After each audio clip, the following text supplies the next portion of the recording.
well, so I'll let you give it the honor. So I think most of you all are here for the AI talk, yes? Yes. Thrilling stuff. And then the reason we did the AI talk is Nicole couldn't make it, and Nicole is my partner on our website company. And with our website and marketing company, we do a lot of things, AI being one of them. That's one of the things we talked about. But this topic is another thing that Nicole specializes in, and I think I bragged on her a little bit, but Nicole's the professor of marketing at Southeastern. They initiated their, the first that we've heard of, minor in influencer work that the school is rolling out. And so today we're here to talk about the power of hyper-local influencers to grow your nonprofit. Now, a sneak peek into some of and small business, sorry. A sneak peek into some of this is we just spoke at the president's training in Pasco Hernandez. For Pasco Hernando College is where they hosted their leadership training. Yeah, so for Rotary, and we actually did a whole presentation on how to manage Rotary social media, and we did some best practices for that. So that was a lot of fun. We've just been 2026 has been the year of Rotary. But we were shocked because we polled everyone about how many had actually even done work with influencers. So let's open with that question. In your small business or your nonprofit, how many have actually worked with an influencer explicitly? Okay, excellent. And how was that experience, Muscle Mills? She volunteered for us. Okay. She was like a summer volunteer, but she has a huge following. It was great. Okay, excellent.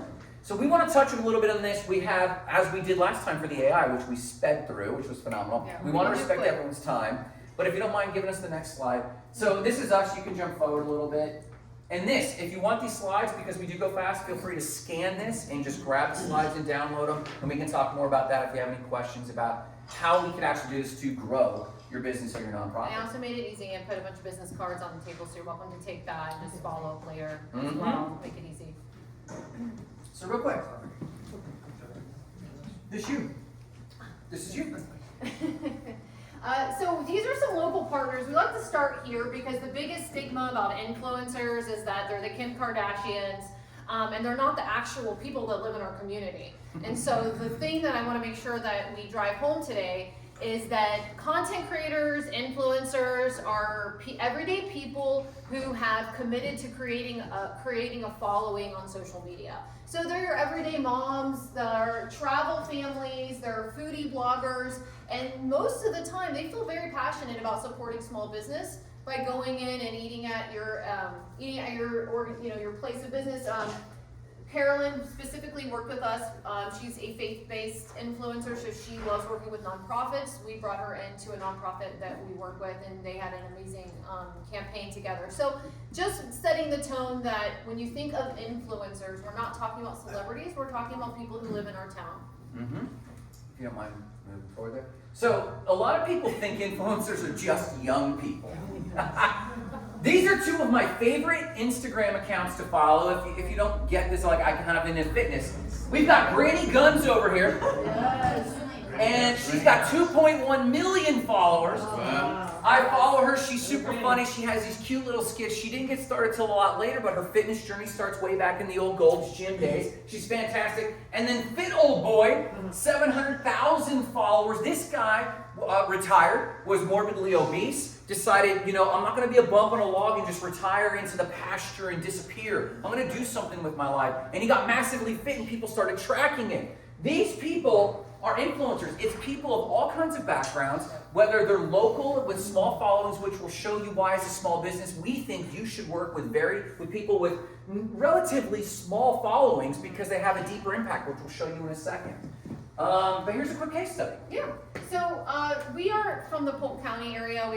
Lakeland, I'm sure you guys are familiar with it. But fun fact, I did graduate from Bloomingdale High School and actually went to class of 99, y'all. Yes. And then, so I love Brandon. It has a special place in my heart. But we're in Polk County and we work a lot with a lot of small businesses in Polk County. And specifically, this is a restaurant called Harborside, and it sits on the chain of lakes. Has anybody heard of the chain of lakes in Winter Haven? You can go boating there, yeah. They had new management, but since they had taken over 2 years ago, they haven't been able to create a buzz. They haven't been able to get people to kind of get the old reputation out and realize that there was a new chef there, and that they were doing really great things. So they contacted us, and we brought in about 4 different influencers. And one of the first things that we did is talk to them about creating a fun Instagrammable cocktail. It was a massive fishbowl, and you know what? I really wish that's what the picture I need to have up here. It's this massive fishbowl with Swedish fish in it. It's blue and it looks awesome, and it so easy for the influencer to take pictures with.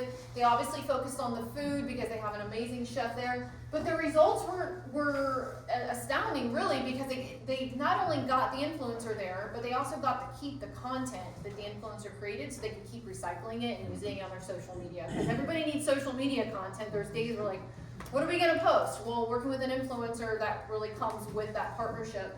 But one of the ways we gauged success was how many fish bowls did they sell?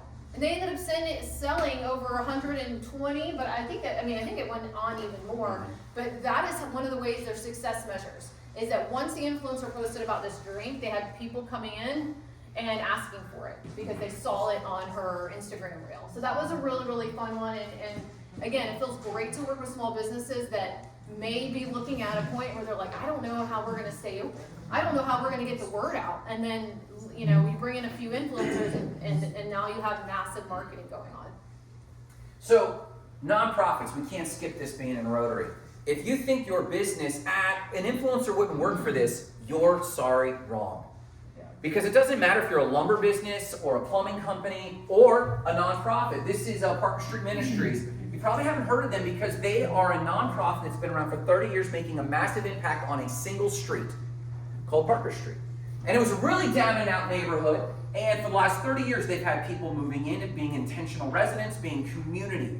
But they've been raising a ton of money and a ton of awareness because they have a nationwide respect in other organizations like theirs for the impact they've made over the long term. Fantastic nonprofit.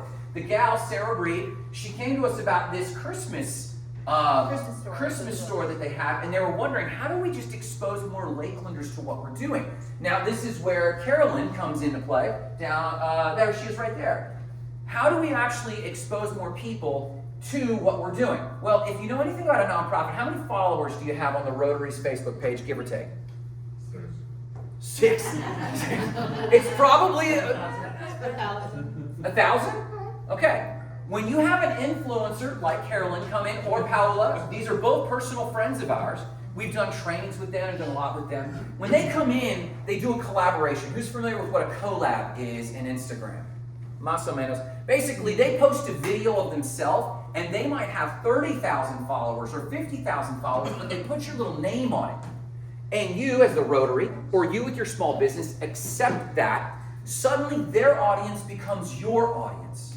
And if you're doing the fish fry and want to raise an extra 10% or 20% this year over last year, you can then push an ad out to that same audience. So their audience becomes your audience. It's like having an email list, and suddenly you guys swap email lists. And now you can market to that email list for the rest of your life. It's like that in Facebook. And so let's go back. So they blew this up. They reached 125,000 new eyeballs. And because it's Lakeland geographically, we narrowed that in. That's not someone in Washington State. That's someone right there. And they saw, there's another number here that you might not see that you can see in Facebook, and that's how many times a single individual saw your ad. And I think we did briefly talk last time about how many times someone has to see you before they react to you. So in your business, people have to see your call to action. Get a free quote. Come down to a Tuesday luncheon. They have to see that 27 times before they'll actually take action on it. And so when you have such a narrow geography, like we do in Lakeland, but get a few, not nano influencers, what size are these influencers? Paola has about 40,000, and I think she has like 20. So what would that make them? A micro, a nano, a mid? That's a mid-tier. A mid-tier influencer, but just for that small area, you're getting a lot of impression. And I don't just mean that like impressions, I mean you're setting a deep impression of like, this is going on in my town. So they blew up, and then we measured this by the increase in volunteers that signed up, brand new volunteers to the program. And this is an important one. Who does own a small business? And have you ever hired video people to do a commercial, to do anything? I mean, back in the day, the 20-aughts or the 2010s, you used to hire these video companies come out. It was like $4 or $5 grand just to have video, and it might only be relevant for a little while. You also get a vault of free content from the influencer you hired for just a couple $100, which we'll cover in a quick second. So you're not only getting the reach, you're not only getting new impressions, but you also have content you can keep repurposing. And then they got 100 new newsletter signups, and for a tiny, tiny, tiny nonprofit, that was over a 10% increase. You know? That was huge. Okay, you can take the slide there. Okay, Boom. so we're laying it down heavy on all the benefits of working with influencers, but there's some other things we want to make sure that you consider. The low cost. When you work with a local influencer, you are talking about a few $100s, and we'll cover that. It's not the large, like, it depends on who you work with, but for the most part, you can work with a local community content creator that is going to have a reasonable fee, especially probably what you're compared to in spending in Facebook ads or on Google ads, right? It's another part of your marketing strategy. It's not going to break the bank. So we want to make sure that we share that with you. So that's one kind of hill to get over. You reach a niche audience. In the case of Harborside, we brought a mom influencer in to do the brunch. And so we knew that we were going to be speaking directly to the mom niche, who is kind of deciding where they're going to eat anyway, right? When you're thinking about going out with your family, mom a lot of times decides. So we know that we can pick an influencer that represents a niche and then market directly to them. And then there's no better way than getting feedback in social media. If your post gets likes, you know right away you've made some movement with your marketing. So that real fast feedback loop and response helps you gauge what's working and what's not working in your marketing. Yeah, I mean, has anyone ever done focus groups or been involved in any of that for their small business? Man, it's nightmare fuel because you get a sample of like 10 people and you're like, these people represent everyone. And it's like, no, bro. But for what you pay for an influencer, that's actually out in the wild and not just getting the engagement, but if they're engaging, you know, this type of content resonates with my type of client or not. You know that right out of the gate for very affordable. You can proceed there. So this is the big one. If you've done any ads or marketing, give me a half hand if you've done any ads or marketing before for anything. You know that the national rate is you should know that the national click-through rate is about 3%.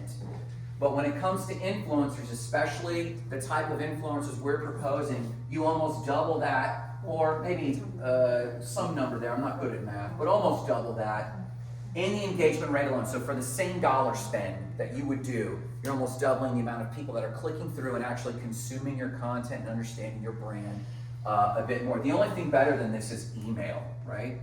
Email has still a 9% click-through rate, which is fantastic. So I hope who has an email list? Friends, come on, email list. Okay, you can We have proceed. like a couple minutes left. Yep. So there are different levels of influencers. What's great is that a lot of local people are usually going to range somewhere in the nano or micro, meaning they have under about 50,000 followers, which is actually a benefit because the people have smaller audience usually tend to engage with them at a higher percentage. They're commenting back, they're DMing, they're responding to DMs. So when you see somebody who doesn't have a lot of followers, that doesn't really mean too much. It just that they're still growing, but that's usually the people that have reasonable rates and can create good content for your business. And they're usually hungry to work with you too, Yeah. right? It's a two-way street. We can click through. Okay, we'll cover this really quick. If we're thinking of budgets, if you're working with somebody with between 1 to 10K followers, you're looking at starting rate of $250.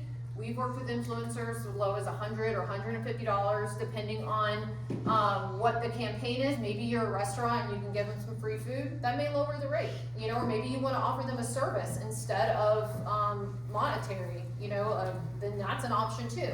So this is just a gauge, and if you download or you do the little QR code, this is all in there as well. And obviously that goes up from there. And you normally spend more than this in ads if you're serious. Yeah. Any given month and you're wondering what you're getting for it. When it comes to an influencer, you can dictate exactly what you're getting for it for nearly a fraction or about the same ad spend, definitely. Yeah. And is that it? Yeah. That's it. Questions, if we have any seconds for questions. About influencers? No, we're good, that makes sense. Yes?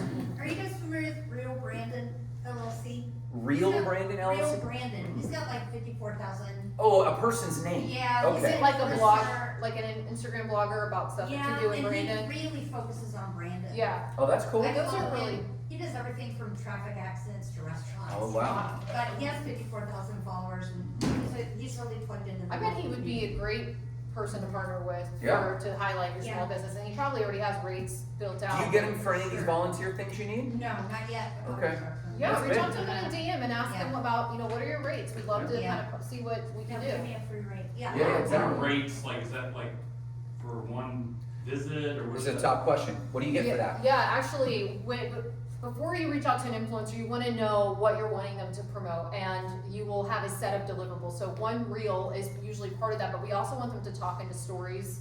You guys know stories because sometimes that's all that people actually see. And then you can ask for stories, and then you ask for pictures and the video that they created if they'll be willing to give that to you. So I usually like to package that ask or that campaign is what we kind of put under that umbrella, because just one post, might not go that far. We want to have also support it with some stories. So It starts there, and then you can ask for anything after that, and it starts to turn into a negotiation. That's usually the starting. A reel, a few stories, yeah. and A call to action though, like you want to know, hey, did this work? So they can put a link in that story, so if somebody clicks on it and goes to like a landing page or a contact form, and then you get an influx of that, then you know, okay, people saw this reel and they're responding, and this has been worth my money. The Granny Guns, whatever, she has 2 million followers. How much money do you think she makes a month off 2 million? well, that's an interesting question, and it can vary. She has a ton of paid sponsorships, but a ton of her own products. It's hard to gauge Yeah. because we've met influencers that have millions of followers across all their channels, and they call us because they're not making anything. Well, so the platforms pay, like YouTube has AdSense, and so they pay based on how many views, like millions of views. So you can still make money from the platforms themselves, YouTube being one, Instagram being one, and TikTok. But I think that the pay is like 1 cent per view, like it's lower. So the bulk of where they make money are these brand partnerships we're speaking about, where the brands reach out to them, they're like, I'll pay you for this much, for this many deliverables, and then, but also what you see a lot of brands do, or I'm sorry, influencers do, is they brand themselves and then they start selling merchandise. Or they start speaking, like booking speaking events. So they start building their own business infrastructure to really maximize and monetize their influence. In Granny Gunn's case, again, it would be complete speculation, but there's other clues, like how many partnerships they do with other creators, how many other products she's sponsoring. So in her case, you can guess it's mid 6 figures and up, but we would literally be guessing. But again, we've met people with huge followings that are scrambling because they just don't have the back end sorted out. Liz, I think it's all you. Yeah, Yes. thank you.